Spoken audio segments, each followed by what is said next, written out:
Here's a question. What's the difference between this and this?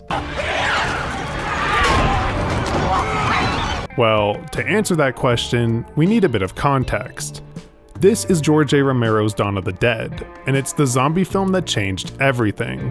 It didn't revolutionize the genre like its predecessor Night of the Living Dead, but it expanded upon and popularized it, creating the genre we know today. It wasn't just a gore fest, it was a scathing and brilliant satire on American life. And this, of course, is the 2004 remake directed by Snyder. Going to the mall. On the surface, both films followed the same premise. A small group of survivors is locked inside a massive shopping mall during a zombie apocalypse. Those things are down there. But if it wasn't obvious from the previous clips, there are some fundamental differences between the two. Most important of which is the philosophy behind the horror itself. It's so bright and neatly wrapped, you don't see that it's a prison too. The 2004 remake is certainly flashy and ups the violence and gore, but in doing so, it completely loses the spirit of the original's primary metaphor. For Romero, the mall was supposed to be seen as a temple. For Snyder, it was simply a fortress, and that distinction is everything. I need to make sure this place is safe. I'm gonna see if the doors over this way are locked. The original film used the mall setting to deliver one of the most powerful social critiques in film history, that the zombies weren't coming for us, they were us. We were in fact the monsters, the slaves to consumption. What the hell are they? They're us, that's all. But in the remake, the zombies are simply a force from the outside, and the mall is a sanctuary, completely missing why the original hit so hard in the first place.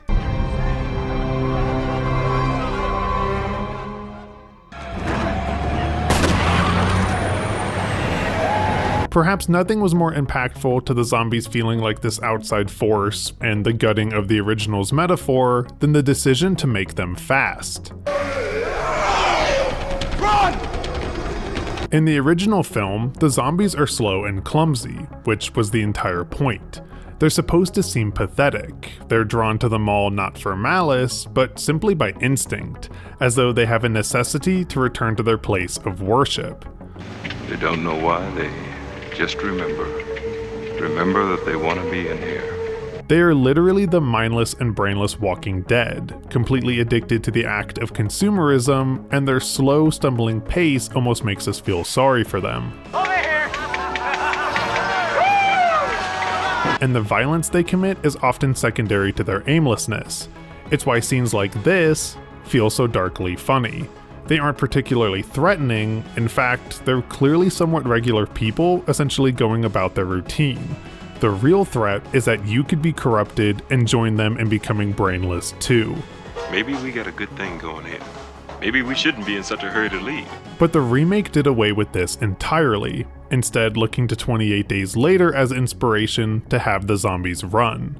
Suddenly, the zombies repositioned from a metaphor about self-destructive addiction to a simple threat, a hyper-aggressive, almost superhuman external force of nature that must be evaded or destroyed. This completely shifts the pacing of the film, from long stretches of boredom to a frenetic pace, and with the constant threat of a sudden rush, the film's focus entirely shifts to survival logistics. We're gonna let the wrong ones in, and then I'm dead. You know what? I don't want to die. There's no time for the audience to think about the environment, no time for the characters to revel in the spoil surrounding them, and no time for us to feel any pity or recognition for the zombies. They're stripped of their humanity, simply becoming a villain in a conventional action film. Money, money, money. All right. The genius of the 1978 film is that once the survivors secure the mall, they don't make plans to leave. They immediately settle in and begin to live a decadent, consumerist fantasy.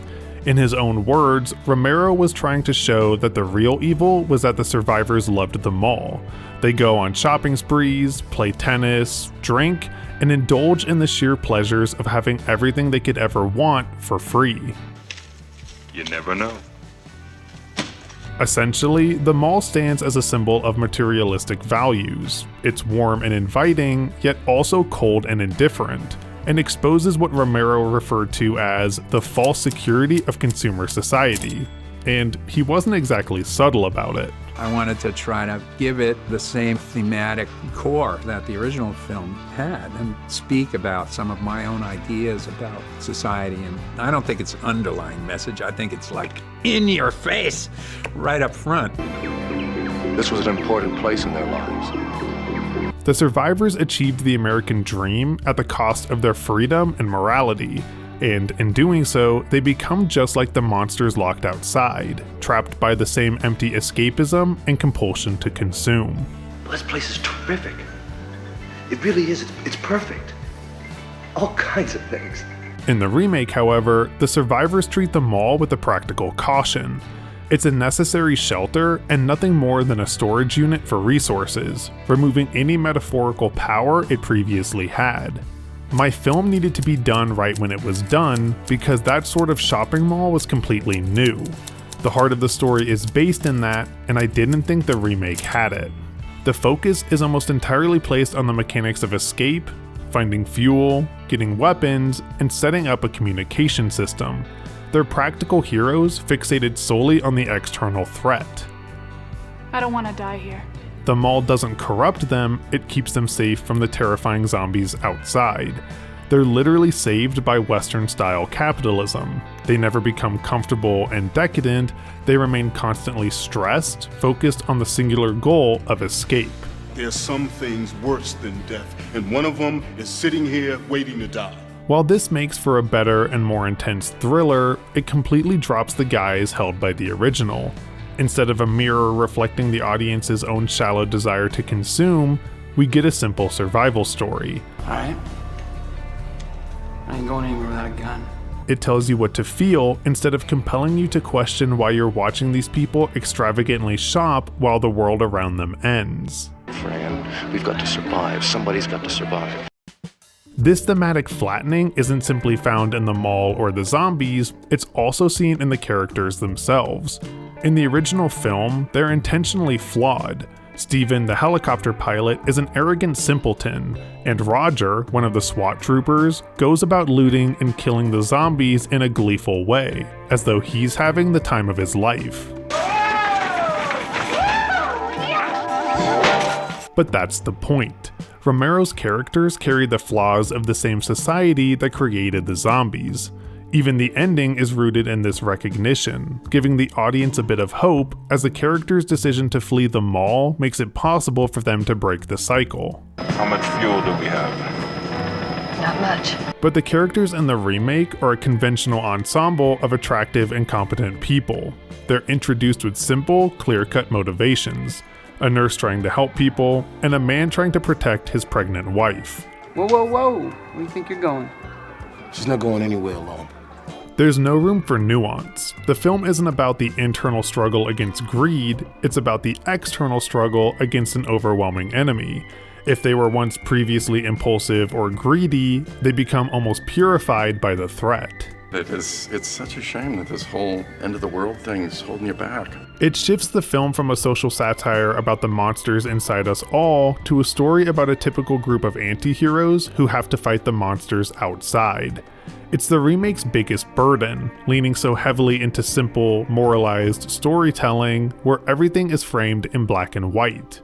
Good survivors versus bad zombies.